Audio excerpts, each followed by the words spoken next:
All right, so I want to talk about this dilemma that I believe a lot of people face when doing something new, starting a new challenge, business, whatever it may be.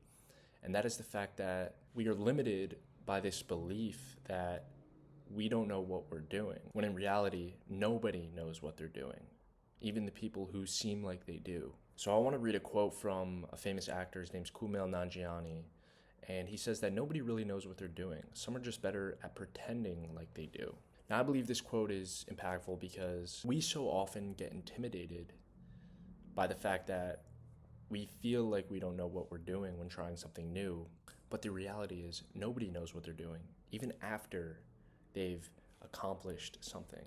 At one point or another, even the most qualified, the smartest people you see all over the internet, doing whatever, accomplishing all these things, being super successful, we're at the point that you are at right now, the point that I am at right now. We live in a world where we're surrounded by outputs. Everything everybody does is plastered all over the internet. So it's so easy to see all these articles and thumbnails of successful people making it seem like it's the easiest thing in the world. Get rich quick, how I made 10 million in a year, all these different things. But the reality behind it is that these people are still just figuring it out just like us. The only difference between them and yourself is that they took action despite not knowing. I want to talk about this concept that I kind of schemed up here. It's called the room. And what I mean by this is the room in your head. Theoretical physicist Albert Einstein says, "It is not that I'm so smart. It's just that I stay with problems longer." This was very impactful, especially hearing it from who's regarded as one of the smartest people to ever live. He's basically saying that what differentiates himself and the average person who doesn't do anything, is that he actually ruminated with the problems he wanted to solve. He actually stayed with them as opposed to leaving when things got hard. So in terms of the aforementioned room that I brought up, consider it like a room in your mind, right? Someone like Albert Einstein enters the room in his mind and lingers there and stays there for days, weeks, months if he has to solve his problem. Whereas most people peek into this room, maybe enter for a little while, but they don't have the courage to stay there. And the moment that the limiting beliefs enter the room with them, they don't feel comfortable. They get anxious and leave, knowing that they can find comfort outside of the room. So I know this might come off as arrogant, trying to compare myself to Albert Einstein, but that's not the case.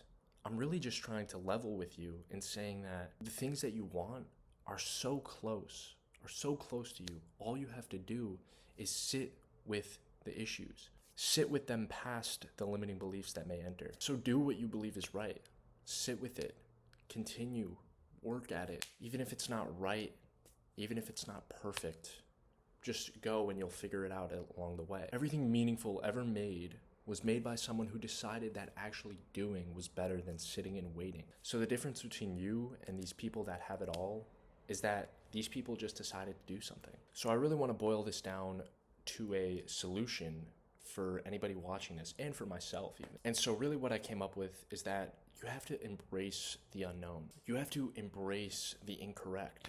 Because until you try, how are you supposed to know that it is the unknown or the incorrect? The people you're intimidated by, the people you look up to, are not operating out of certainty.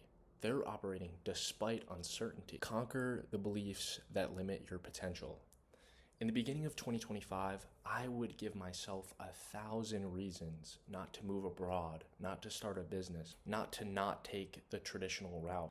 And now that I've actually started doing the things that I once thought I wasn't able to do, I can confidently say I've made one of the best decisions of my life. Instead of thinking of all the ways that I could accomplish my goals or looking at all the people accomplishing the things that I've dreamed of, I just started doing stuff, random stuff, unknown stuff I was uncertain about. And in doing so, I've removed myself from this comfort zone and I'm staying in that room. So ignore the beliefs that tell you that taking steps towards your dream would be uncomfortable or you can't do it because you're not sure. Because nobody is sure about anything, but they just did something and then figured it out as they went along. So if you're somebody that is intimidated by the victories of others or the success of others and you believe that you're not able to do something because you're not qualified, I hope this video helped encourage you to do something. Thank you.